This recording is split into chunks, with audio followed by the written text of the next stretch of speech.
Fellas, start collecting your loose change. Get your pre-orders ready. We're embarking on a new adventure. This is Thumbstick Adventures. I'm your host tonight, Juicy Samples. We have our beautiful and sexy adventurers here, Kagros. Hey guys, thanks. This is going to be an interesting episode. I feel like now that Juicy Samples is in charge of today. Juicy brings the juice. And then we have our guardian, IDK. I predict this episode is going to be a chef's kiss of a performance from our host tonight. Well, gentlemen, tonight is a special night. Tonight is the eve before next gen. I know technically the Xbox Series X and S came out today, but to be frank, they are not consoles. They are not next gen. We're talking about true next gen PS5. So I just wanted to check on you two on everyone's hype level. What's the hype? Are you guys ready for this new console? Are you guys getting the new consoles? Yeah, I am not too excited. I am PC Master Race because I actually have a PC. So yeah, I am not too excited about this. I am only okay. Like it's great and all, but for console players, I understand why they'd be excited. But I'm one of those guys that even if I were to get the next gen console, actually, we'll not talk too much about it. But as of right now, it's just another night for me. I myself, I don't want to get too sidetracked here, but I'm more excited for the Kingdom Hearts new game releasing on Friday. Oh, That tells see. you how hyped I am for the next gen. Like my enthusiasm for Kingdom Hearts is still like and the even next gen is even under that. So. Okay. IDK? Well, I have to be the reverse. I am extremely hyped, despite the fact I am not going to own either of them for probably at least a year. But I am very excited. It is sort of like a celebration for the whole community. And getting to see people open them up and play their games and see how beautiful they are. I think a big part of excitement for me is seeing some of my favorite YouTubers review them and talk about them and critique them. And it's sort of like, oh, wow, yeah, this game runs really well on like the Xbox Series X, or this game runs really well on the PS5. And like, oh, yeah, playing Miles Morales, and there's no loading screens. It's just, boom, you're in the game. Like, it's really exciting.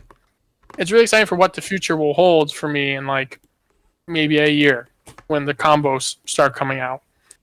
And I can just do what I did with the PS4. Yeah, definitely. I'm excited for that too, actually, being someone who's going to wait.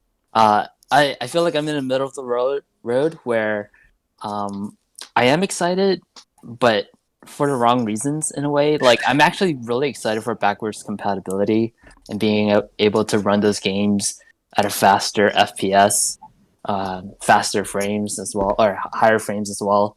Because I have a bunch of PS4 games that I still haven't played. So, like, for example, Red Dead Redemption 2.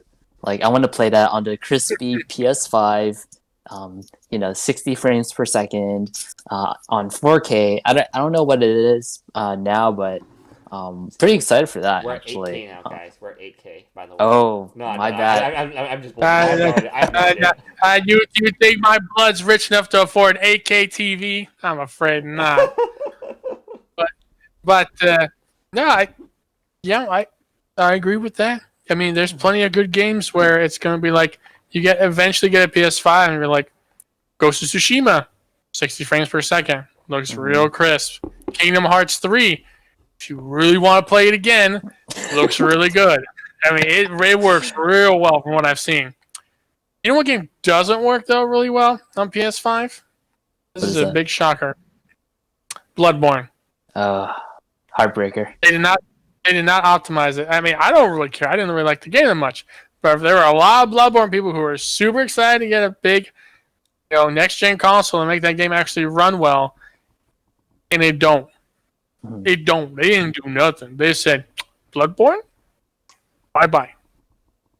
So, to Kagros, I know your hype level is, very low. You're PC Master Race. So, I feel the same way too, where I feel like the jump from this generation to the next isn't that high. Is there anything that we're missing that makes it next gen? Like, what would you expect in order to want to get these next gen consoles? To be honest, it's just exclusives, right? Console exclusives. So like, Last of Us, you can't play it on PC, right? I don't think you can. Last of Us is not available on PC, so it just comes down to exclusives. So, if I can't play it on my PC, then I'd rather, or if I can't play on PC, then that gives me a reason to buy a console, right? Yeah. Otherwise, why would I buy a console when I can play everything on my PC that can handle everything? So I do know that when I look at console, because obviously I didn't always used to be PC master because I always used to have shitty laptops, right? Shitty Yeah, yeah. laptops, and like it takes me forever to load into a League of Legends game. Like that's pretty bad. But I feel like to make a jump, like the jump, I feel like between PS2 and PS3 was pretty big, and definitely the jump from PS3 to PS4 was pretty big too, because like you went from, you know, 30 frames per second to 60 frames per second, and the resolution went up too, and that's pretty big. But like now, improvements in going from 60 to not to 120. Some people say, "Oh, there's a difference. There's a difference." But like to be honest, like there's only so much the human eye can actually, tell the difference of, right? Like going Yep. from 30 to 60 is great, and obviously there is a huge difference. But going from 60 to 120, for some people, they might not even be able to see a difference. They might Mhm. it just looks the same, and and then resolution is, I guess like it's, I don't even think it really matters in my opinion. Yeah, I think the more important part is the processing power, and with the processing power, you can not only do the graphics look better, a lot better. Obviously, that is tied to resolution, of course, because you get finer detail. But like all the and then but your games have so much more processing power, and then it really opens up a lot of the possibilities for the games. So I'm more interested in, rather than the hardware, is like what possibilities does it open up for game developers? Like now you have more, you expect more powerful hardware, so like that obviously pushes the envelope on what you can do with a game, and that's what I am more concerned, or not concerned, but that's what I'm hyped about. And you said it, exclusives. I think that is really important in terms of determining what to buy, because if not, then you're always going to be PC Master Race, Yeah. which I want to get into. But what I want to ask IDK is, we all know next year we're going to have our boy Ratchet and Clank coming out on a PS5. Is that the time to get it? When is the right time to get it? Oh, well, I'm going to tell you right now. If there's a bundle, my boy Ratchet and Clank with a special PS5, all fully decked out for it, I'm first in line. I'll beat the guy selling it for it. Thank you very much. I'll take it. Now, I do think with the PS5 in particular, since I am more familiar with that, it's really going to be sort of a balance between when we get those big exclusives for the PS5. I'm talking Ratchet and Clank for myself. I'm talking like Spider-Man 2. I'm talking God of War 2. You know, uh, Horizon Zero Dawn. West. Those big sort of like ticket seller games, the ones that make you absolutely have to pick up the new console because they look much better on that console, or they're only on that console. That's usually when I feel is the safest time to jump in because the console's gone through a couple iterations already. Right now we're seeing a lot of people getting their first PS5 and they're dying. Hardware wise, they come dead. They're a lemon or they break while they're using it, so they have to order a replacement. I'm pretty sure after about a year's time, or when those first big games come out and they're packaging them in combos, there's millions of PS5s made by that point. The manufacturing process has been sort of refined to perfection. You're not likely to get very many defaults on the actual hardware itself. So that's usually when I feel is safest to jump in. Combo packs, or after enough of the consoles have been made to where you're not likely to get a lemon and have to deal with the horrible aspect of filling out a request, proving it was a lemon, sending it back, and getting a replacement. Nothing worse than buying a brand new console for Christmas and then finding out it's a lemon and you can't play a new console for Christmas. It's a travesty. So that's what I'm waiting on. Ratchet and Clank, God of War, maybe a new Horizon Zero Dawn. Horizon Zero West or whatever it's called. What about Spider-Man? Spider-Man. Miles Morales, baby. Nah. Here's the thing about my boy, but here's the thing about it's all about Ratchet. It's all about Ratchet. no. Here's the thing about Miles Morales. Okay, I've seen the previews for it. I've seen people playing it. Problem is, it's $60 for a 12-hour game. It's only 12 hours? Roughly. Wow. Supposedly. It's supposed to be like Uncharted Legacies or whatever, where it's like an add-on to the story, an epilogue or whatever that ties into the next one.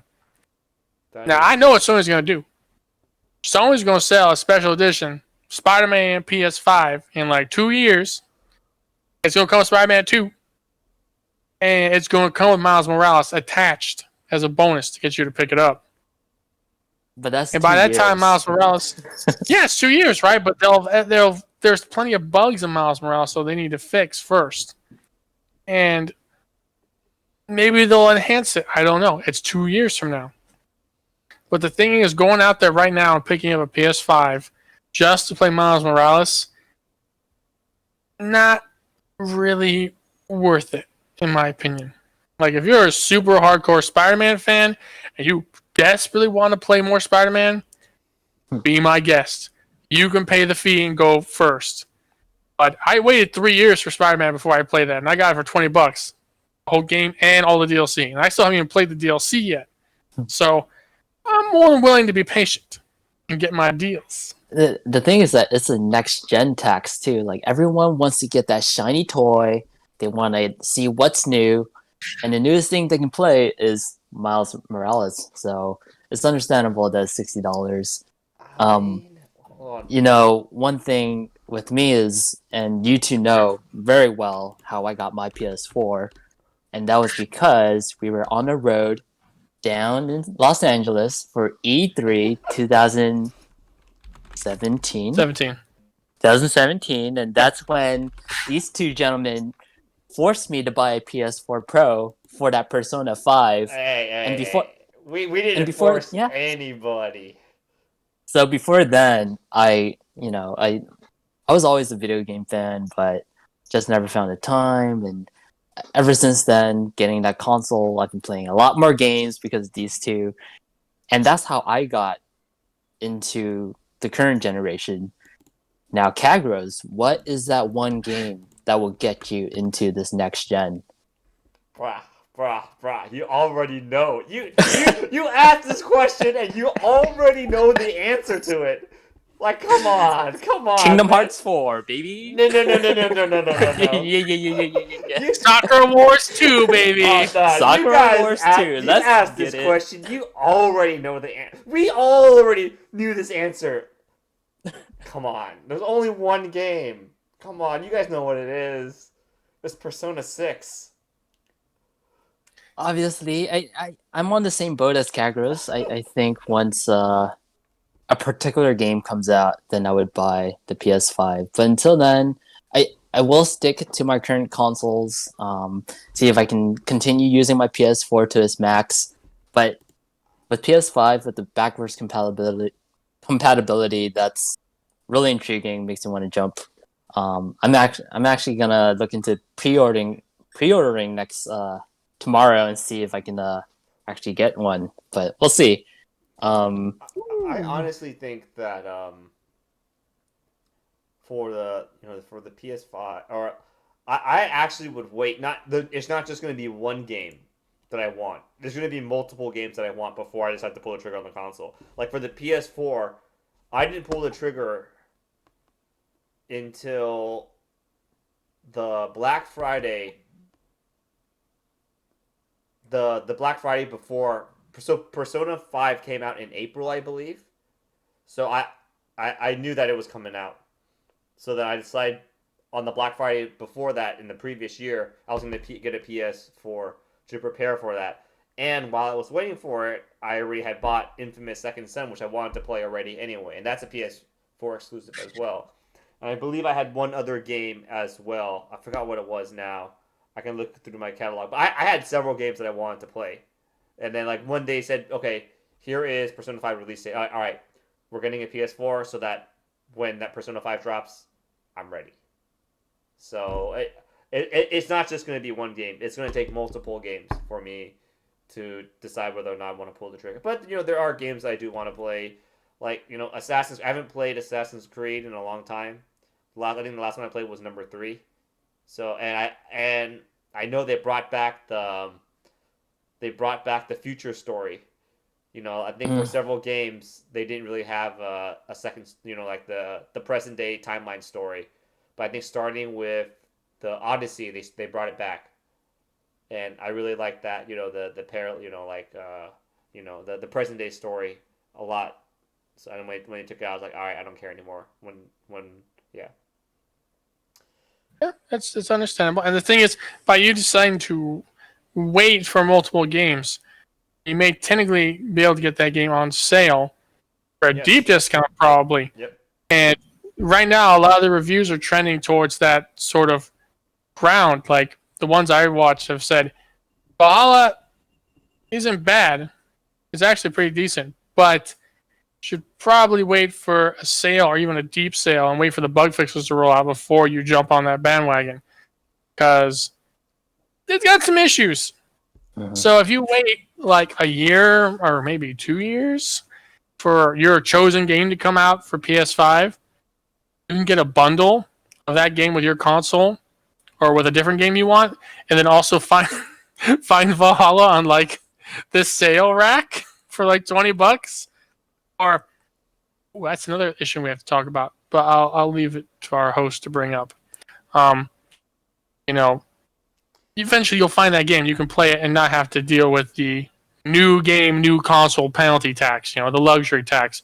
Was it $500 for a console, a $60 game, 70. and it's a 70, and it's Ubisoft too. So there's multiple editions. Just gotta wait a couple years. You'll get the gold edition for $20. That's easily next year, end of next year. Yeah, You'll probably. get it Black Friday Honestly. for $20, all the DLCs. Yeah, possibly. Yeah, I mean the 7. I know they've upped the price, but we talked about it in a previous episode. $70, it's long overdue for a price hike for these AAA titles, especially AAA titles, right? $70. But we've argued that the microtransactions they're putting into these games should easily offset that cost. Like, Yeah, I know. the issue is the money from the microtransactions isn't going to the developers, though. It's not going to artists. It's not going to coders. It's going to executives. Yeah. It's going in their back pocket. And if they want to raise the price, like Valhalla isn't microtransactionable, or like it has microtransactions. It does, but like it should actually. I don't know too much about it, but it shouldn't affect like the story, right? Oh God, I hope it doesn't. From what I've seen and read, the microtransaction store in Valhalla is less worse than it was in Odyssey. Odyssey basically was like, look, you get to grind the game a bunch, or you buy this item or equipment from the store. Valhalla so far has a store, but it's very not so much in your face. There's nothing you need to buy from it to play the game properly. Yeah. It's just there in case you want to spend money to get something in the game you like, but you haven't been able to find yet. Yeah. Yeah, and also one thing, and obviously, they've released these consoles like now, right? Obviously, it's for the holiday rush, right? Like, to be honest, I think many gamers share the sentiments that we have. It's like you buy this new console, right? You can't actually play it. Like, there's not the library, especially for the previous generations. Like now, PS5 has some backward compatibility, so you can play your PS4 games. But like, it's not really like like it's like like I don't, there's not much. I think the real reason that I want to get it out is so they can move the hardware during the Christmas rush, right? I would like to say that it's mainly uninformed consumers buying it for their loved ones. So like mom and dad wants to buy little Timmy a brand new console, right? Yeah. So then they're gonna buy the console, and little Timmy's gonna open up and be like, Like, all right, what games can I play for? What games do I have for this? Right? It's not like me, like us, that are going out and just buying it. Because we're greedy assholes. Like we buy it for ourselves, right? Like we aren't going to do that because we're like, I can buy it for myself, or I can buy 10 games to play on my PS4, right? Right? It's like that's what I, it is, right? It's just for the uninformed consumer. It's a shiny new thing to buy for their loved ones. They're like, all right, hey guys, there's a new toy here. You buy it, your kids will love you, right? Like that's how it is. yeah, I mean, there is the hype of the season. There is also the fact that it's a new console in a year where a lot of things. We won't go into it, but there have been a lot of bad things happening. So to have this shining beacon of hope and be like a brand new console or two, depending on which side you're on, and maybe you play both sides. Jeez, man, I feel bad for your wallet, but it's like, yeah, it's something to look forward to, and you have a lot more people who are now gaming. So like you have the stories of fathers buying a PS5 for themselves and then getting one for their son, and the son really wants it for Christmas. And they've shown up, and the father can't play it because he has to wait till Christmas so his son can have a surprise. And they're gonna play like Minecraft together, or Call of Duty together, or whatever. And there is sort of that hype of a new console, new possibilities, being on that cutting edge. Even if the game selection, in my opinion, is kind of underwhelming at the moment. To be fair, it seems like if you look at the history of most game console launches, there's been a lot of console launches where there aren't very many good games that come out. Maybe they have one or two gems, and the rest are like shovelware trash or third-party stuff that isn't really too put well together. I think this might actually be one of the best launches I mean, they in got Call history of that I Duty. can recall. They got Call of Duty. That's all they need, to be honest with you. They have Call of Duty. They have Godfall.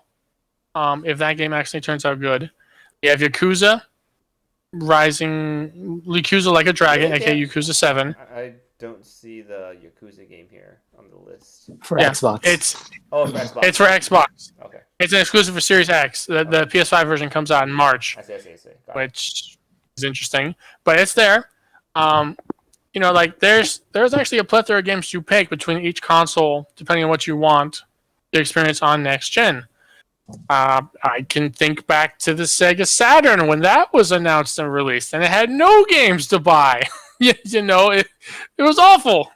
It led to Sega tanking their whole hardware division thanks to that release. They announced it at E3 and then had it available the next day, and there were no games. So you brought up a really good point, and at first I was going to disagree with you, IDK, about this being the best launch lineup, especially for Xbox Series X. There are no games. Halo Infinite was supposed to come out. They let me down. And they have Yakuza, which is nice, for the otakus like us, right? Yeah. But, and then you have PlayStation 5, which you have the Spider-Man, you have, what is it? Yeah, Bugsnax. You have, what's the other one? And of course, you got Demon Souls, but none of that. Yeah. I just opened up a Wikipedia of all of the launch titles for each console that ever came out. I do want to go through very quickly on the past consoles that we had, starting with PlayStation 1. Let's see. The only game that's really noticeable from here is Ridge Racer, which is totally, whatever. And then you got your Nintendo 64. You got Super Mario 64. That probably just carries the console by itself. You got Dreamcast, which came out with what? Nothing really. They got Power Stone. That's about it. Soul Calibur. That's about it. It's looking pretty bad right now, right? Looking pretty bad. Okay, so we got PlayStation 2. We got one of the best games in the world, Dynasty Warriors 2. You really? Okay. Yeah, no, okay. I'm starting to revoke what I said, but GameCube, you got Luigi's Mansion. We have some GameCube owners here. I never got a GameCube. I think uh Kagros got a GameCube. What about you, IDK?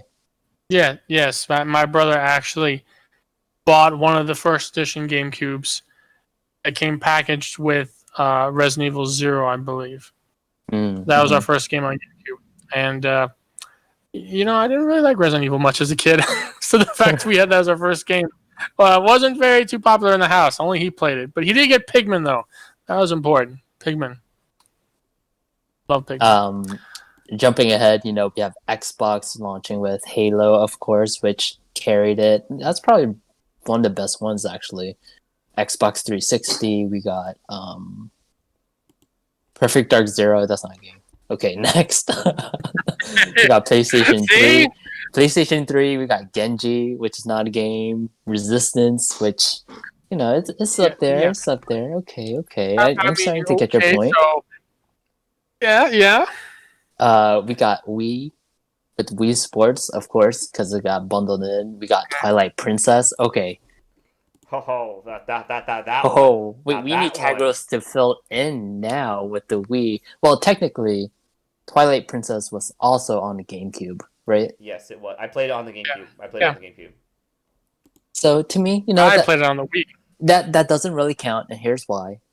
Because since you can play it on the current gen, it doesn't really make it next gen. So along with Spider-Man being cross-gen, you can play on PS4 now if you really want to play it. There's also Yakuza, which technically is launching next year on all of the other consoles.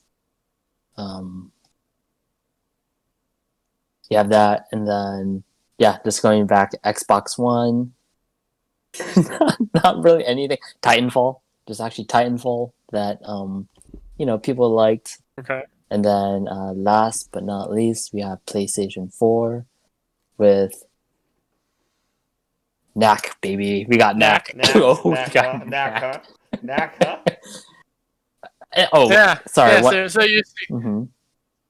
I missed some so you consoles see, here and there. yeah, you missed the Saturn because there weren't any games launched with the Saturn.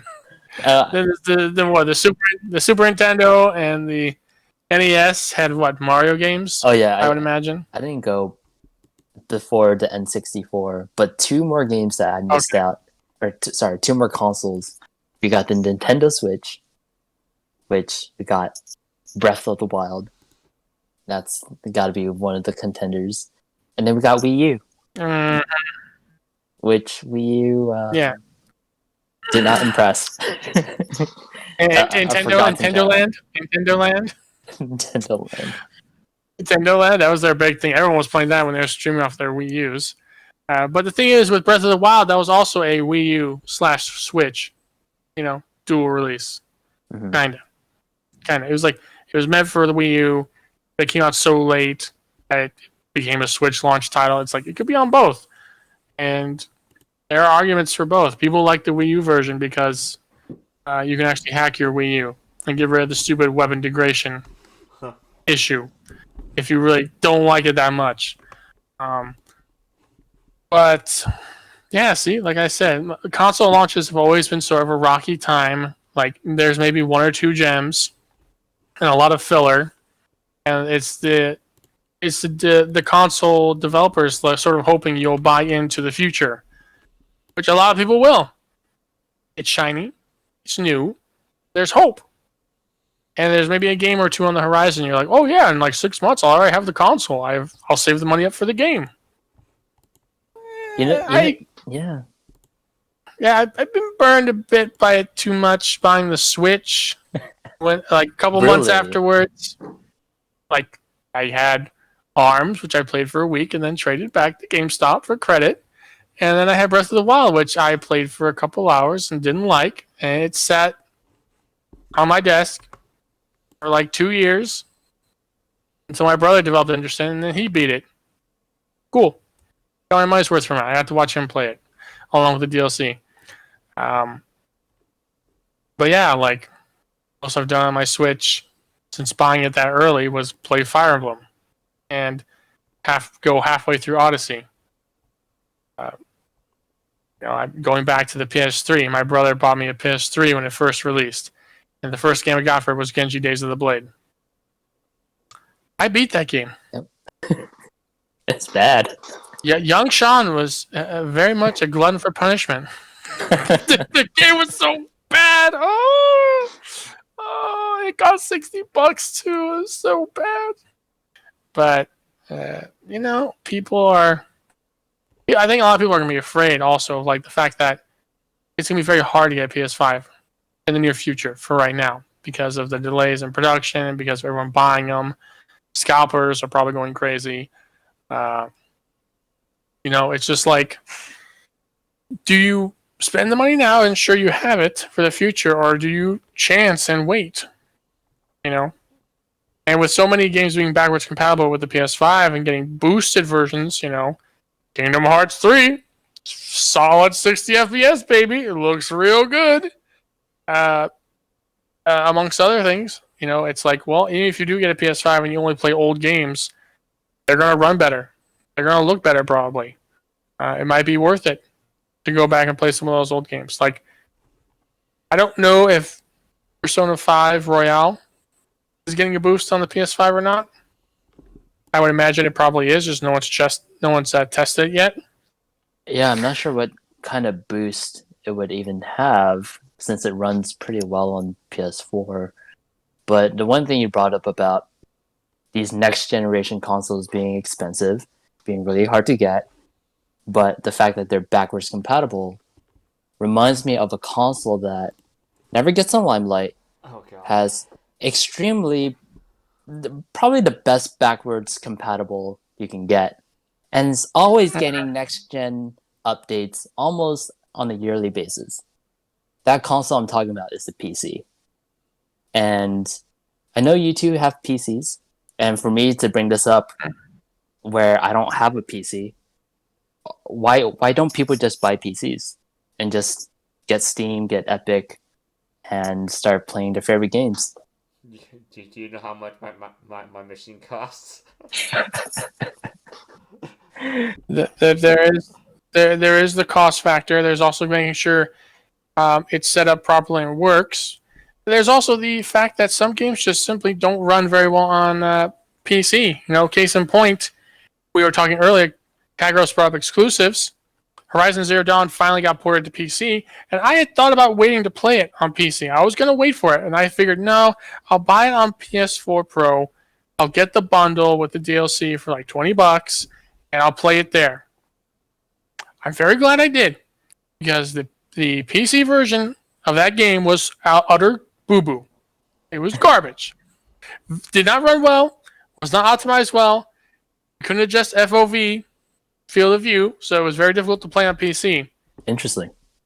And it finally is being patched to actually run properly, but the thing is, the best way to play that game is on a PS4. And there are a lot of games like that, where the PC ports are rushed by a third party, and they're just sort of garbage in comparison to the console version. Yeah. So there's the initial cost of buying a PC and setting it up, and then there's also getting the games to run. Now, if you can do that, or if you're willing to spend the time and money to do that, sure, PC can be a huge bastion of like games, all the PC exclusives, anything that comes from PlayStation you can get on Steam, any of the Xbox games, since they all pretty much port over seamlessly to the PC. You have a whole wealth of games to play. Yeah. But I can already tell you, looking at my screen right here, how many games I have installed and how many of them I've actually played in the past 30 days. 2. Knowing you two probably just played League of Legends and some team fight tactics, and that's about it. On your most expensive graphics cards. Well, maybe Kagros has been playing Phasmophobia. Phasmophobia. That, my friend, is a PC exclusive. And also Among Us, which I mean, that's on your phone. You can play Among Us on your phone. You need the most expensive graphics card to run Among Us. Absolutely. I mean, it's like building the $3,400 rig and using it to play Minecraft. Like, Really, If you man. get ray tracing, Uh, the reflections. like I played, I bought on PC. Okay, I got the Spyro Reignited trilogy. I waited a year for that damn game series because I wanted 60 FPS like the old classic ones. So I waited for the PC release, and I bought it on PC. And I can also mod it too, which is a lot of fun. But I try to play it. I just can't get sucked into it for one reason or another. Even though I'm playing on a PlayStation controller, even though I'm playing on Steam, I just can't get into it. Like maybe I would have if I were playing on a PlayStation. It's a little weird.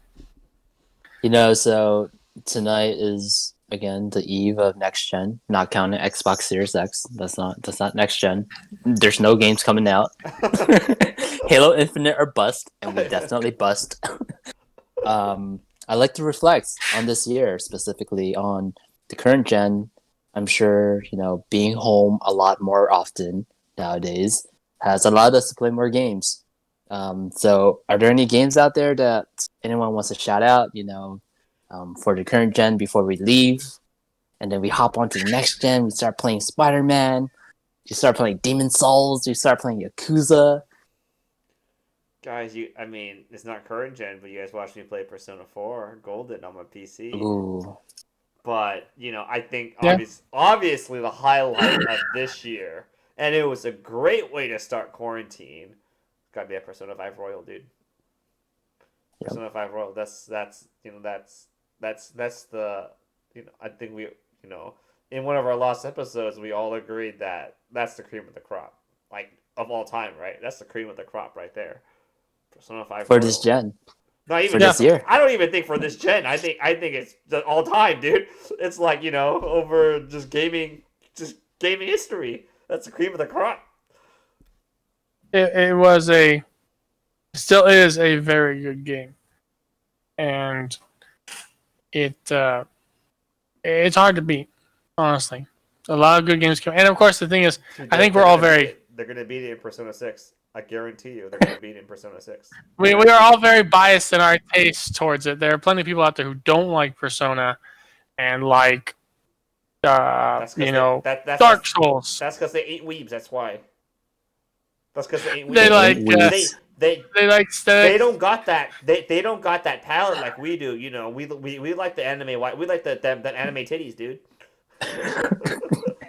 Speaking of anime titties, I gotta give a call out to Nier Automata. You've played that game. I've played parts of it. Yes, Oh man, I started getting into it. I got the Year of Yorha edition on sale for PS4. I started playing it, and it's actually a lot of fun. I did watch a playthrough of it. Kinda, it was pretty erratic. I know some things. I don't know the full story, but it's actually been a very fun game, and the game is very customizable to how you want to play it. So I just, I just made it so the game basically plays itself. I'm too lazy to parry that attack. You parry it for me. So you can put chips into like the robot main character and make her do stuff.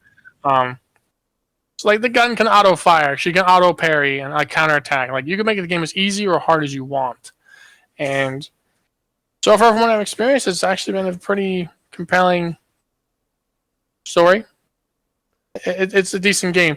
And I'm actually would be a little excited to see what, if any, updates they made to it for the PS5. Because like there are times where like it'll chug a little bit loading in an area, and that's even on a PS4 Pro. So it's like if we're on a PS5, maybe it'd be even smoother, or the loading screen would be much quicker. That's something I'd be interested in. I think. Yeah, one shout out I want to give out this year. It's not just one single game, but one single console, and that's actually the Switch. And I know you two aren't big fans of the Switch, but for me, the Switch was a console that pretty much acted as like my PC in a way, where I always get all the Switch ports of any game whenever like for example, if Persona 4 Golden came out on the Switch, PlayStation 4, and PC, I would most likely get it on the Switch, just because you can take on a goal, you can play it when you're on the toilet. But yeah, I've been playing that console so much this year. Like, I think we played Three Houses together, right? This year we've also played. I played a lot of Dragon Quest on that console, and a lot of indie games too. Like I just finished Ori, Ori and the Blind Forest. Mm-hmm. That was pretty cool. But yeah, just shout out to that console. It's so many good games on that console. I hope there's backwards compatibility on that. Yeah, I think for sure this year, the game of the year is going to be Last of Us. I don't think it's going to be any other game. It has to be Last of Us. So I think we all kind of knew that going into the year. Maybe Cyberpunk is going to surprise us, but I think at this point it's going to be Last of Us. No matter how good Cyberpunk is, Last of Us. I don't think it can be Last of Us for sure. And Cyberpunk's a joke it's a meme at this point. It's like, oh guys, game's coming. Oh no, it isn't. Oh no. Your balls tickled yet? Oh nope. It's not time yet. We have an important message to share with you. Guess what? Now the thing is, will the what's his name? CG product, right? No. The Last of Us 2. Naughty Dog? Will it reach? No. Will it reach Game of the Year because it was actually a good game, or because of all the controversy it caused? I think both. Because we do have Red Dead Redemption 2, right? That came out this year. No, that came out a couple years ago. I just finished it this year. That came out 2 years ago. That's 2018. Okay. So I'm trying to think what other games came out this year that could fight for that Persona spot. 5 Royal, Persona 5 Royal as well, but technically, that's not. It's anime. It's not going to win. Yeah. Right. Like, I mean, Cyberpunk, it's true. Cyberpunk 2077 would have fought for that spot, but I think it's coming out way too late to be considered for it. Yep. Halo Infinite, if it had been good, may have fought for it, but obviously it wasn't. No, this year was weak. That's why I was telling Animal Crossing. Oh yeah, maybe. Yeah. I mean, I could definitely see the people going, "Oh, the game with all the controversy, or the game that sold the most units ever on the Switch." Yeah, it's either one of those. Actually, right now on OpenCritic, the number one game this year is actually Hades. The indie darling, yes, Hades. yes. I mean, to be honest, to be completely honest, go strictly off popularity. The game of the year, for sure, for this year, it has to be Among Us. Right? Oh. It has to be Among Us. Wow. That's the game of the year. Gamers, people that don't even game, are playing Among Us because it's quarantine. That's all you can do in quarantine, right? And I feel like Animal Crossing defined quarantine. No, I think Among Us is even more. It's even more so because you everyone's playing Among Us. Even people that don't even game, they play Among Us. It's for sure. But could they give it to a game that didn't come out this year though? Among Us has been around for a while. Yeah, you're right. That is true. It's a resurrection hit. It wasn't like Fall Guys that came out and was like, oh yeah, super amazing. Mm-hmm.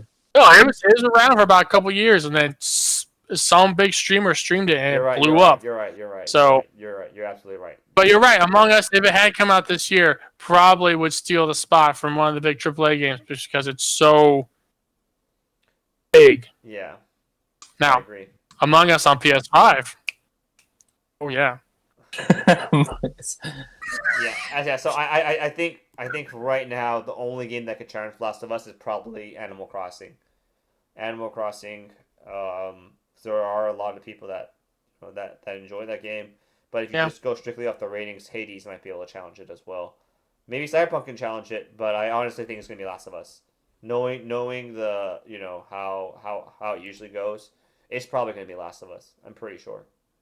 It's a little strange because I kind of feel like it's kind of a similar situation to the Oscars when they're giving out the Oscar for the best animated movie of the year. And it usually ends up as a Disney or Pixar film just because that's the only movie the reviewers have ever heard of. foreseen. Mm-hmm. So I definitely do think there is a case where maybe with video games it might end up being Last of Us because that's all the people giving the award have heard about. Or maybe some of them have played. But again, you gotta remember, 2017, never forget. Persona 5. Persona 5 getting screwed by Breath of the Wild because it was a Nintendo product. Yep. Yep. So you never know. And then what was it? Last year it was In Sekiro, wasn't it? 2017, it wasn't. Sekiro got 2017. Sekiro got Game of the Year last year. Yeah, I know, but That was a huge surprise. 2017 though, it wasn't just Persona getting screwed by Breath of the Wild. But a lot of other games, I would think that would, because you guys, we know that Persona 5 is too anime for Western taste, right? There's no way it's ever gonna win. Like even Persona 5 Royal, I don't think is not even in contention. But like Breath of the Wild beat out well, let me see, 2017, right? Yeah. I mean, it beat out Odyssey. It also I- beat out. Let me see who was in the contention for that one. Horizon Zero Dawn.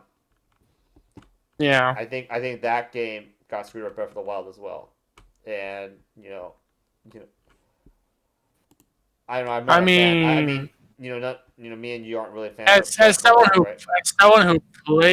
as someone who played Horizon Zero Dawn, and then watched someone play through Breath of the Wild. If it were up to me, I would have given it to Breath of the Wild in that I situation. see. Yeah, I mean, Honestly, 2017 was a pretty weak year. Like I'm looking at the games that came out. It's pretty weak in my opinion. Yeah. It was a pretty weak year. So, I but think 2018 was impressive. yeah, Right? You had God of War, you had Red Red Dead. Dead, 18 was a banger. yeah, Spider-Man. Yeah.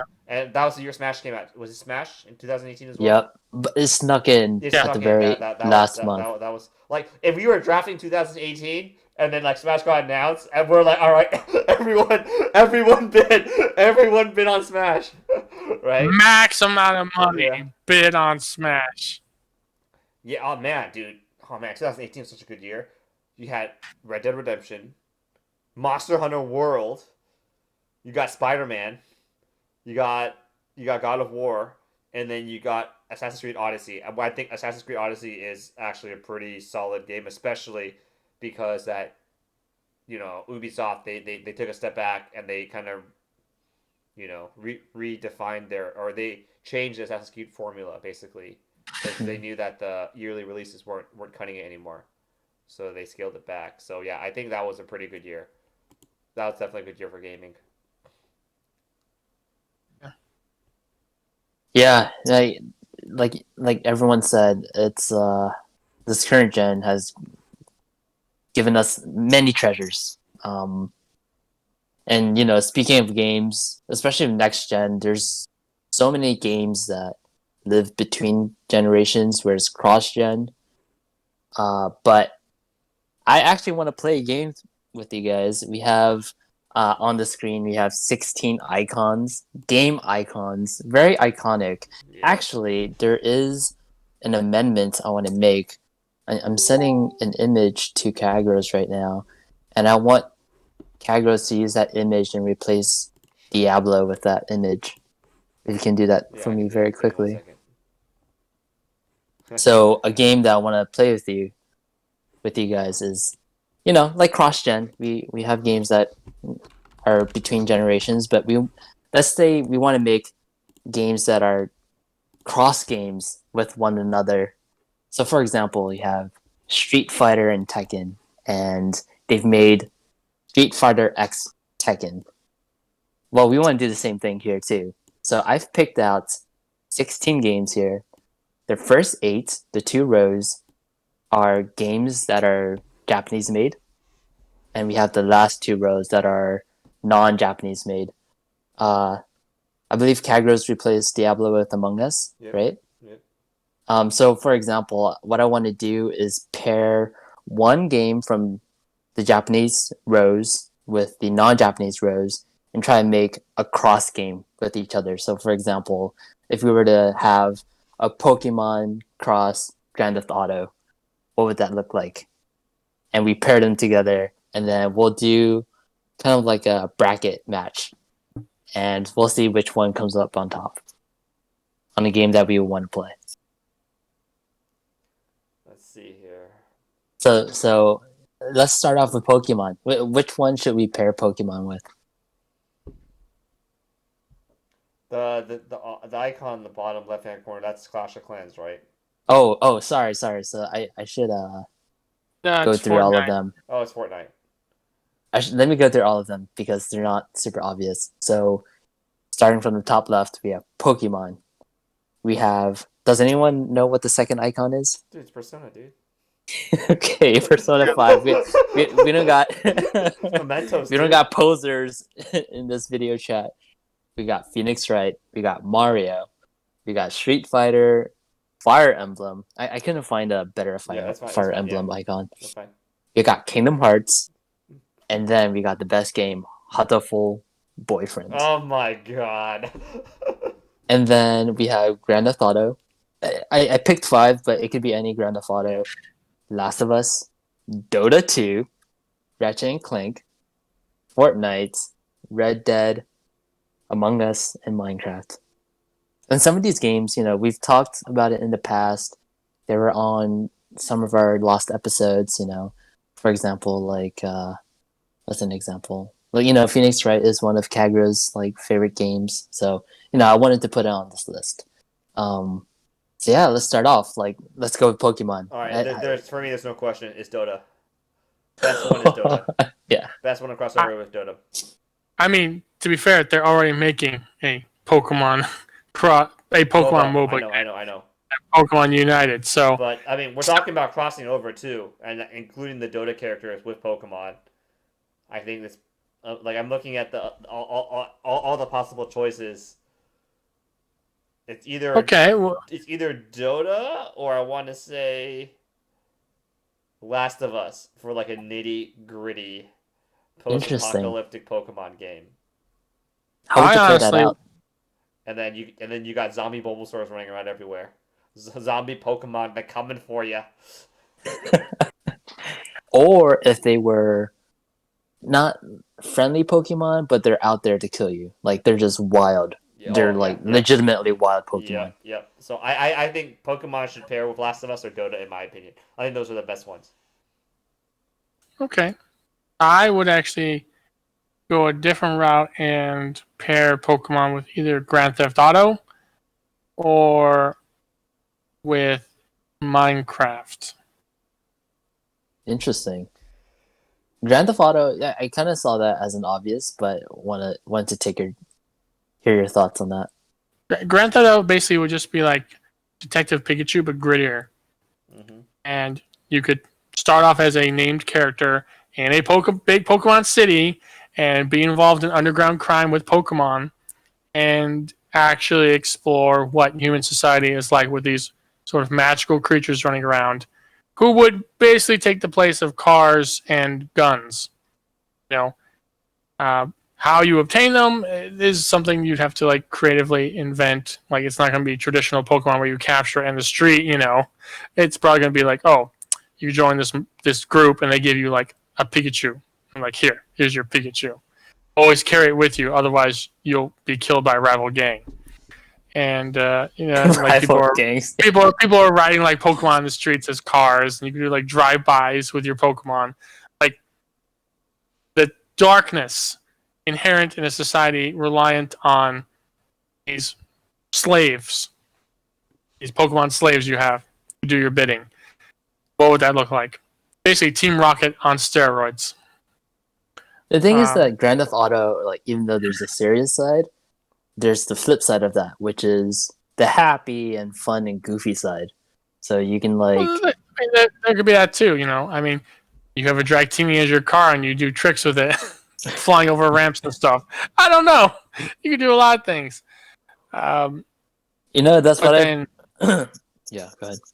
I was gonna say, just touching on Minecraft would just simply be the whole exploring an empty world and finding Pokemon and building an environment and maybe capturing them the hard way, not with a Pokeball. You have to lure them into a trap and then feed them and basically tame them and bring like a little Pokemon along with you to do like tasks and stuff.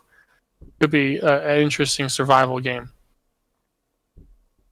Yeah, I would have agreed with you there, but I think Kagros incepted the idea of Last of Us. You know, you're out there, you're fighting against these Pokemon. They're wild. They're out there to kill you, almost zombie-like. Maybe you can catch them in the game. Who knows? But I think that makes a much more interesting game than a Grand Theft Auto game. So, and I'm gonna edge it out to that Last for of that Us. pair. Yeah. But you will have your chance. You will have your chance, IDK. Let's start off with Persona 5.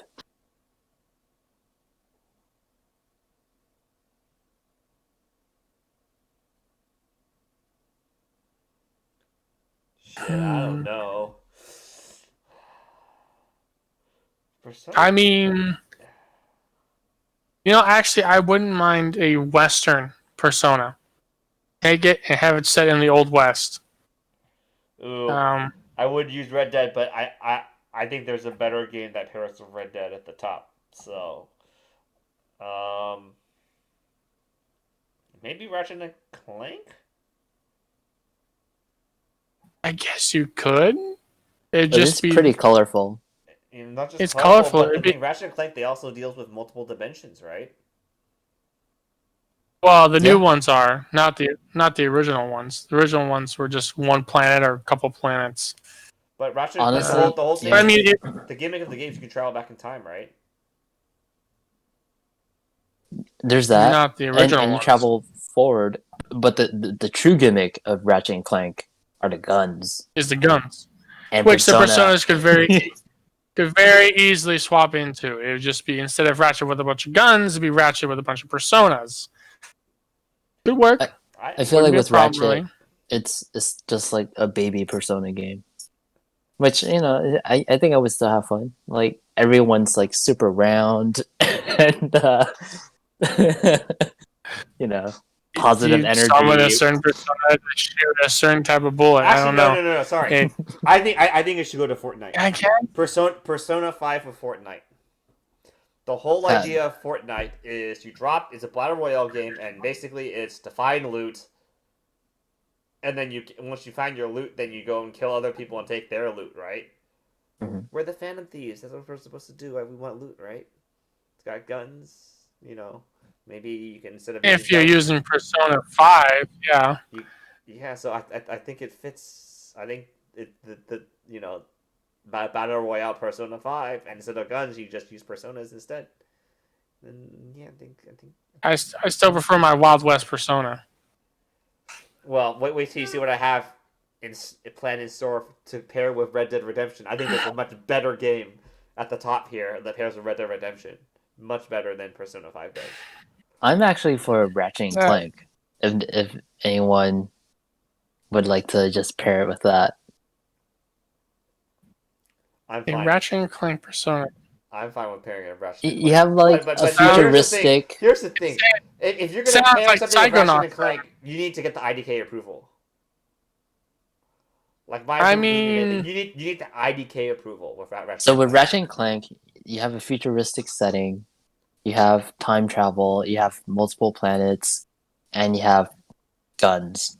So mix that with Persona with some wacky storyline about traveling forward in time to stop some villain on destroying the world, and then at the end you're fighting a multiverse god. Yes, As always. Yes, this is true. This is true. I feel like it fits, and you're in the future with robots.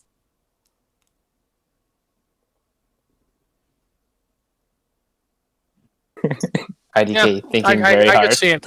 I could see it, but here's the thing: I don't think Ratchet would have the personas. I think the personas would be the enemies. Okay. Okay, that's I fine. think he Interesting. would have to get special anti persona weapons, but yeah, I can see that working now. Instead of so- him having like personas and having to replace guns, it would be him against like, a new group of villains who have persona like powers. Shadows. Him having to like Just deal shadows. with that. Just shadows, right? Technically, it would just have to like Dr. Nefarious creates a bunch of ghouls and he infests them in people, and Raja has to use a special weapon to get the ghouls out. I don't know. Something like that, I guess. Yeah, that actually does work pretty well. You have to play with it. Um, yeah, I like it. actually, I'll take that. All I'll take right. I it. like it. All right. Let's go to Okay, the. now Let's go now to we the next have one. Let's move to the next one. we have Phoenix, Wright. right? All right. I'm waiting for Objection. Kagros. Let's go, All Kagros. right. What do you Objection. have? Objection. There, Objection. there are two, and the obvious one is going to be Among Us, right? It's going to be you picking up Among Us, right? Someone And you have to find dies. It's evidence. time for the court. But that being said, so the problem with like Phoenix Wright, Among Us pairs best with Phoenix Wright. There's no question about this. Like looking at this, Among Us pairs best with Phoenix Wright. I think there's another game here that is second, but Among Us pairs best with Phoenix Wright. But in my opinion, Phoenix Wright pairs best with the Red Dead Redemption because I was thinking that too. Phoenix Wright cases are crazy. Now let's say and they're like it's like super crazy and now let's say we bring that logic back into the what and now let's move Phoenix Wright all the way back to Western times. Guess what? The logic is also just as crazy. It's just as flawed. The logic is I don't like you, I'm gonna shoot you in the street, right? Now imagine Phoenix having to deal with that shit too. Where like if he looks at someone funny, he could get shot. Now that is the Phoenix Wright game. I forget this stupid Sherlock Holmes crap. This Edo, like we're going back to the Edo period with samurai. No. You put Phoenix, you put him in a western, you put him in Red Dead Redemption western, and shit's gonna hit the fan. So how does it play out? Does it play out like a Phoenix Wright game, or does it play out as a Red Dead Redemption game? I think it plays out as a Phoenix Wright game, except it's going to be a lot more violent. I mean, Phoenix Wright games are pretty violent already because they are murder games, right? Mm. But it's also going to be a lot more insane because I feel like you would need to have to make it realistic. You would need to have many options, and there are literally ways where you just straight up die if you pick the wrong option. You cross the wrong guy, he kills you. He shoots you dead in the street. So I think so. It's either or. Like I think Phoenix Wright does pair with Among Us pretty well because Among Us doesn't really fit any of the other games in my opinion. But I think Phoenix Wright would definitely be right home with Red Dead, and we've seen this Phoenix Wright spin-off where he goes back into the Samurai Age, which is about the same time period as Red Dead Redemption anyway. So yeah. Yeah, I could definitely see that. I think you could do set it as a Phoenix Wright game in the old Wild West, where Phoenix is still a lawyer and he's traveling to go defend a client in court in the Wild West. And along the way, he gets caught up in a bunch of circumstances. Having to defend people he wasn't intending to defend, or dealing with shootouts and things of that nature. I think it could still be. If you want to fit it into the Red Dead Redemption, Phoenix Wright is a fallen lawyer. He's lost his badge, Oh yes. and he needs to redeem himself. So should he be a detective or a bounty hunter? I think he Detective. probably a detective. Like Because then we are, Or a because then detective we already for have. hire. I mean, he should be like a detective for hire, basically. Like he's the lawyer who lost his badge and he's trying to get his badge back. It's basically kind of like Phoenix Wright in Apollo Justice, right? he's like a sullied detective. Yes. Yeah, I could definitely, and like a game that's kind of like that is Judgment. Actually, it's rolling back to Yakuza, that spin-off game they made where it's about a lawyer who's fallen and has become a detective now, who's trying to solve cases from the side of the law that's not inside a courtroom. So yeah, could be interesting. And it's set in the old Wild West, so all sorts of. I mean, obviously, the Phoenix Wright game should just literally be the storyline of Apollo Justice. What happens to Phoenix in Apollo Justice? He's framed and he loses his badge, and then he needs to redeem himself. And then through the story, he comes face to face with the people who framed him. That's basically the story. And you can make it open world too. Like there's a bunch of people who need his help, and and he doesn't do it with gun or like he should. You should be able to use guns, but like I think it would fit. I think it would definitely fit. And the challenge would be that he does not, unlike Red Dead, where you have the eagle mechanic that makes you a sharpshooter. Phoenix, the gunplay should be intentionally bad in this game because this guy's a lawyer, right? It should be intentionally bad. And then because it should be like oh, I'm gonna get in a duel, and then you should be shit. I'm in a duel. I'm not gonna how am I gonna win this? Because and then your reticle is drifting like this. Any objections to that pairing? No. All right, Phoenix. No objections. See, I told you. Like, come on. Phoenix Wright pairs so much better than Persona does with Red Dead, right? No, but I'll just give it to Kagros. I'll give it to Kagros. Let's stick with Mario. Dude, man, Mario's Mario, dude. He don't cross over with any. Nah, I'm just kidding. Nah, he does. He cross over with Olympics, tennis, bro. swimming. All right, for sure. For me, everything. Mario, Minecraft. Really? I was thinking that too, but maybe Mario and it can fit in so many things. Fortnite, even Grand Theft Auto. I think Grand Theft Auto goes with another game at the top. It goes a lot better with another game at the top. I can't wait. I honestly cannot wait to let you guys know what I would pair Grand Theft Auto with. I think it's a good one. I mean, what about a Mario MOBA? Mario and Dota. There's plenty of characters to use. But you can't cross over Dota with Mario, though. That's the thing. Like, you can put Mario into MOBA, but we're talking about crossovers too, right? So you can't really put Dota. The Dota characters don't fit Mario. I mean, it could work. It's very cartoony versus very serious. Yeah, I think it's a no-brainer. I think Mario and Minecraft is such a good pairing. It's either Mario, Minecraft, or Mario and Fortnite. But I think Mario and Minecraft. Square Mario. Yeah. Blocking Mario. Block Mario, dude. All right. Okay. Street Fighter. All right. Street Fighter and Grand Theft Auto. There is absolutely there is absolutely no question about this. It's definitely Street Fighter, and in my opinion, it's Street Fighter Grand Theft Auto because it's the grand tournament. Except that for this tournament, it's a turf war. It's street fighting. We street fighting. We street fighting with our gangs. And dude, imagine, dude, you got Akuma running the Yakuza, dude. You got Akuma running the Yakuza. You got Dan just smoking his reefer in the park. you got what else we got? You got Guile leading his mercenary crew. They're working out of the warehouse district, and then obviously you got. I mean, Guile. You got your boy. What is it? What's his name? Ryu? No. Ken? Balrog, dude. Got your boy Balrog running the cocaine, dude. Running the crack and cocaine. Dude, you got Zangief coming against the Russian mob. Oh yeah, dude. See, I'm told you, dude. Come on. Come on.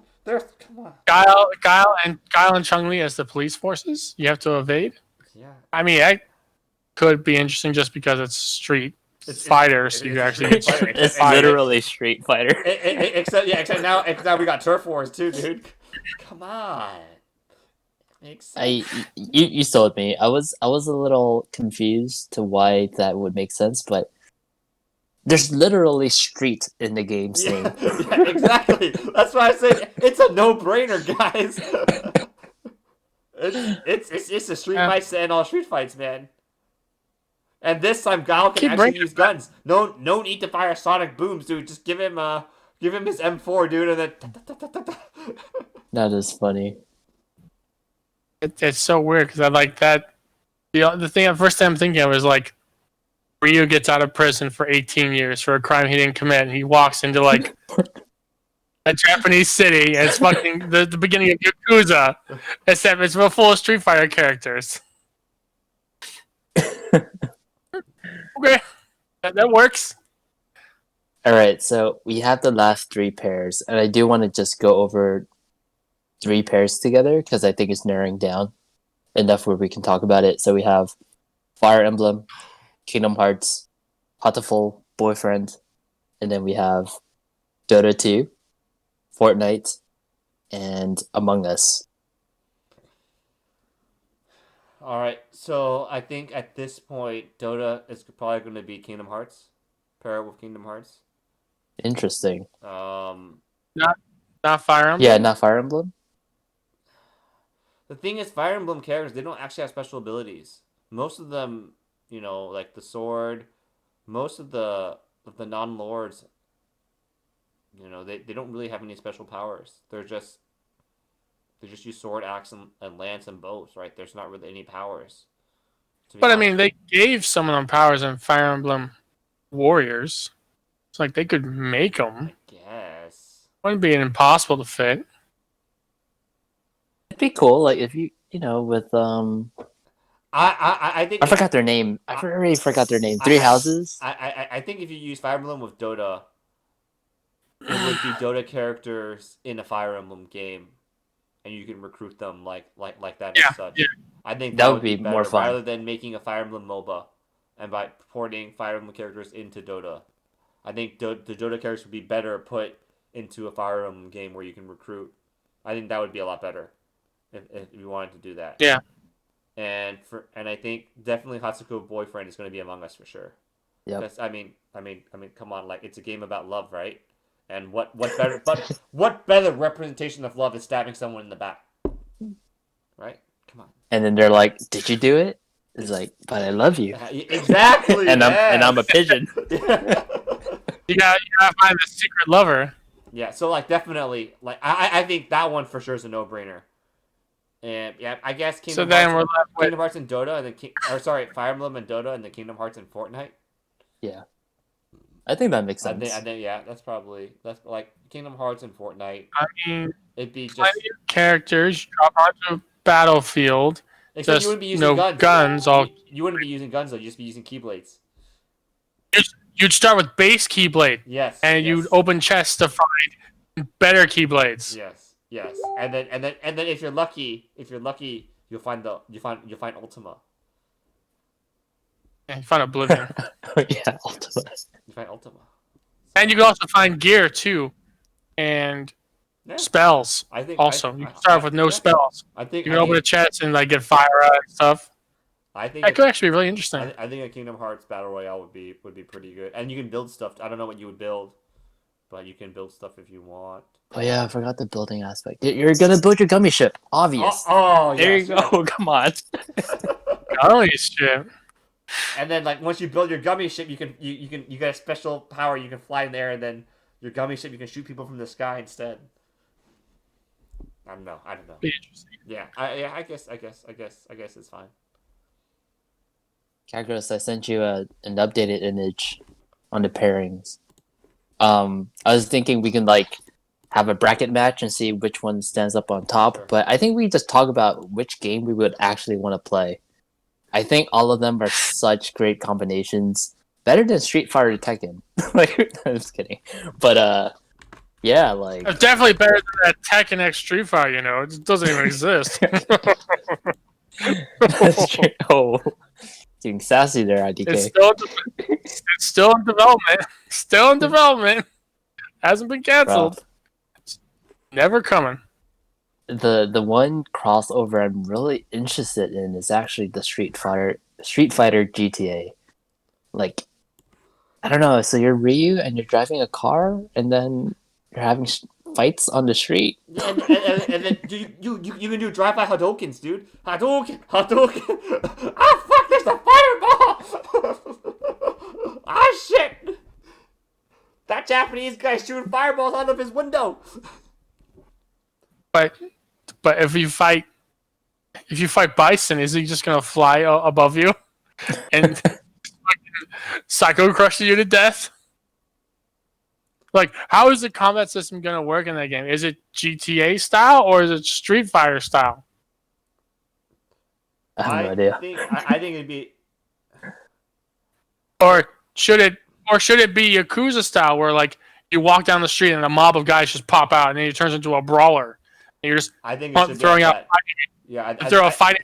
yeah. So it should be a mix, right? It should be a mix because we're crossing them over, right? It should be a mix of GTA and and Street Fighter. But I Yeah. do believe that guns should be allowed, even though Yeah.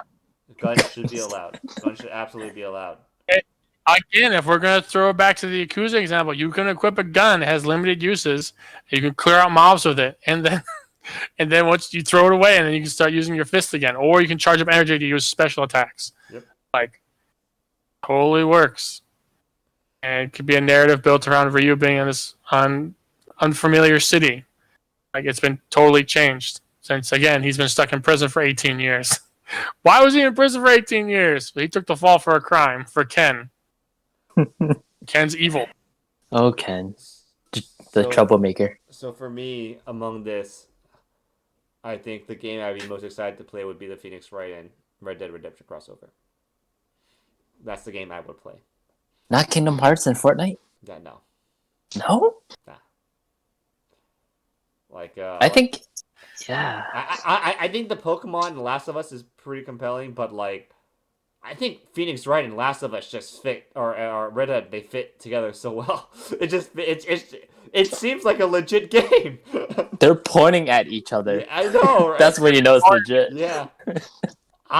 That's the game I would play the most out of all the things listed here. It would definitely be Phoenix Wright and Red Dead Redemption. I think that I think the themes go very well together, and then like the stories would go very well together, and like the concept is it's a really good fit. And especially like I said, we've seen Phoenix Wright do stuff like this. Like Phoenix Wright has had the story arc in the official game, and we've also had a spin-off where a historical spin-off as well. So, we've seen something similar. Now if you turn it, you made nitty-gritty and and you added a Western spin to it, and then you basically made Phoenix Wright into a semi-open world game. Obviously, it can't be complete open world because, he's a lawyer. I think that'd be a lot better. And then obviously, I think the best part of it would be, unlike Red Dead, where you're like, all right, we're gonna go into gunfight, no problem.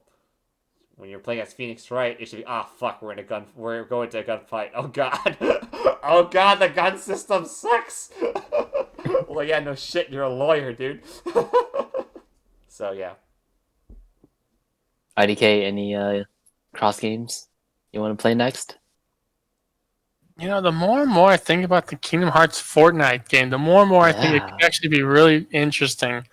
Like, you don't even have to use like branded characters. You're just Keyblade wielder XX1 or whatever. And you drop from the sky. It's a Keyblade War. It's a Keyblade War. It's the Keyblade War. You drop down, you find Automatic. chests, and then you can use like gummy blocks to build fortifications, like a gummy wall or a gummy ramp or whatever. Still do the same sort of Fortnite gameplay, but now instead of relying on guns, you have Keyblades. And you can look around and loot up spells. And as the match progresses further, you can find stronger and stronger spells. Yep. Especially with the more Keyblade wielders you take down. And then you could even throw in like the wild card of like, if you're on a rampage, Heartless show up, start causing chaos. I don't know, there's a lot of things you could do. And you could sell skins of the characters so you can be Aqua, who's the best Kingdom Hearts character. Oh, all right, And, all right, IDK. All right, IDK. Let's There's calm a down lot a of little bit.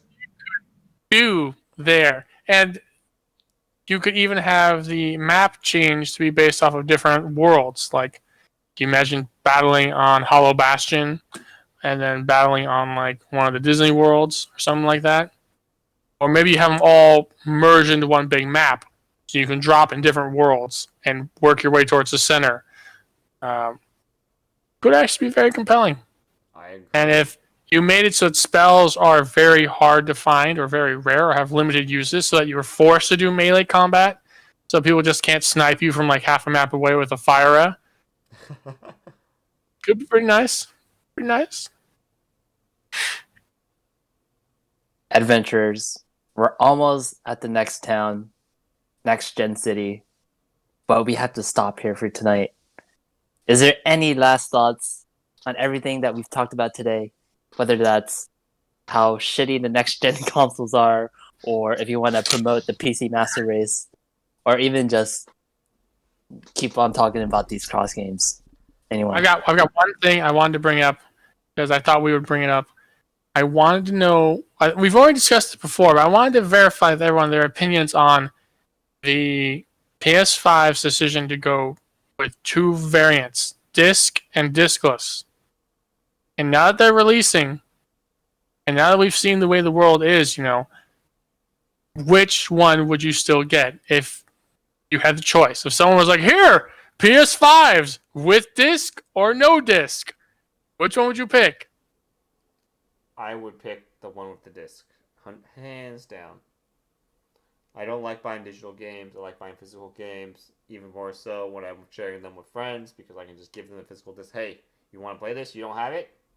All right, here you go. Borrow it from me. See if you like it. And give it back if you don't like it. That's as simple as it can be, right? Because I mean, I think Juicy wanted to borrow a game from me, right? Like, what game did you want to borrow from me?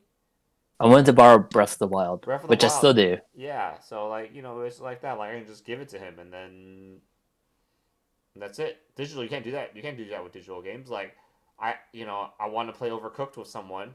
They have a Switch. I gotta bring my Switch over to play it. I can't just bring the game over, right? It's it's I mean it's a Switch, but imagine doing that, having to bring your PS5 over someone's house. You want to play if they want to play one of your games. You just I prefer the disc version. Interesting. Yeah, same comments as Kagros. I think the day when they stop selling discs, I'll be really sad. Only because I can't play the backwards compatible games that I own physically. That's gonna be a problem one day. I so I see myself getting the PS5 disc version, but I might end up buying most of my games digitally in preparation for the next generation consoles and hoping that they're backwards compatible.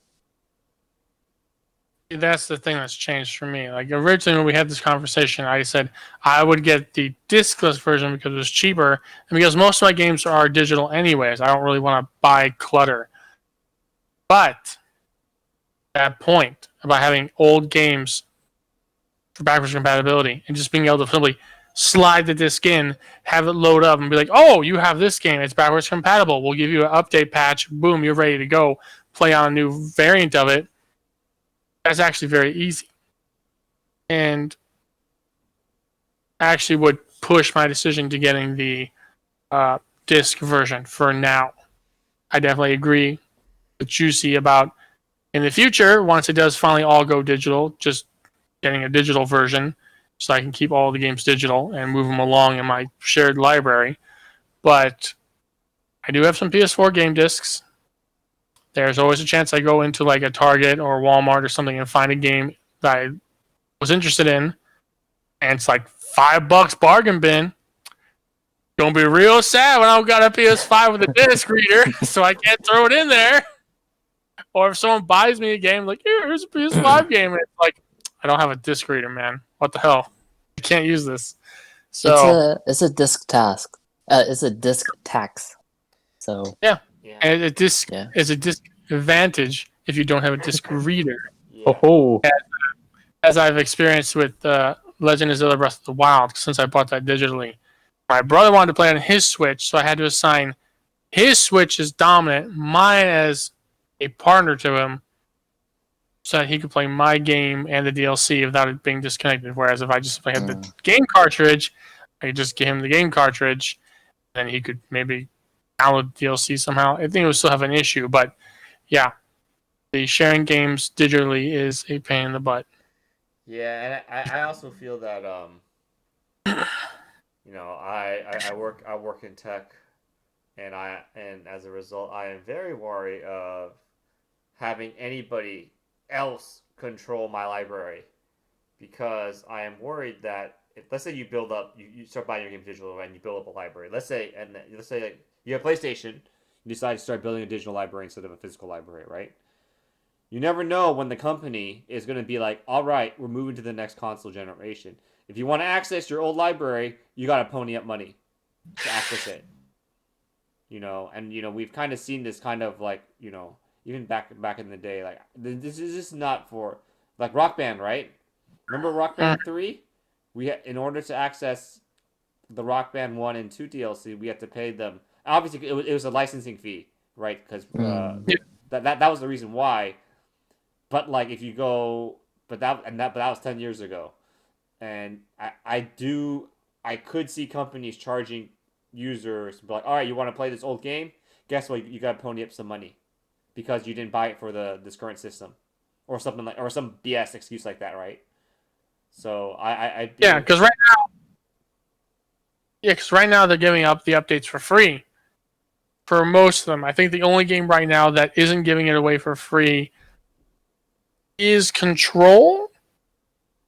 Control's developers came out and publishers came out and said that if you want the PS5 updated version, you have to buy the Ultimate Combo Edition for PS5. Yeah, that's a mess. So yeah, it was very big backlash to that, but that could definitely be the future. yeah. So I'd always be a little wary of having a company control my library. I obviously control a physical library, right? If I bought something physical, I control that, right? Patch or no patch, I should be able to play it with just the disc because I have all the files already on the disc, right? So yeah, so I'd always be a little wary.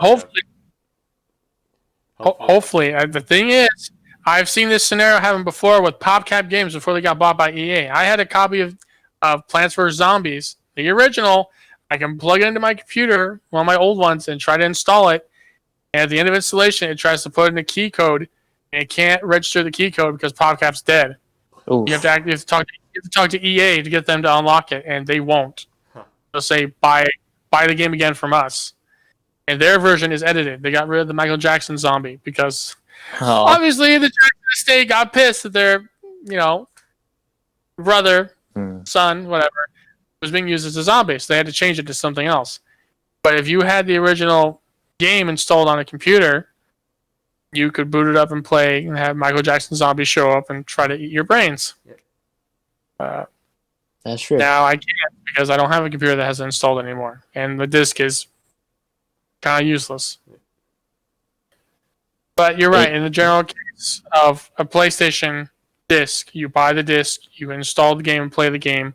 And if you know a patch is coming up that changes the game, you can simply block it from updating. If you have a digital game, you can still do that. You just have to be really on guard. Because your game's installed on the console. The console will just simply do auto update. And boom, there goes your version of the game, gone. Mm-hmm.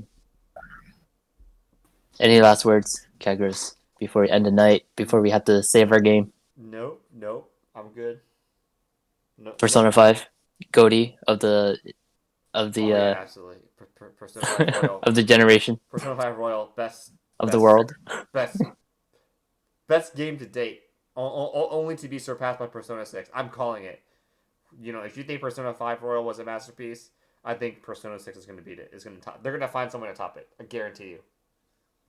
I have faith in the Persona developers.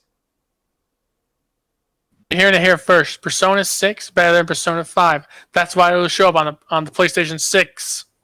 Oh, no! All right, Persona 6 infinitely delayed. All right, have a good night, folks. Have a good night, everybody. Thanks, everyone. Good night, everybody.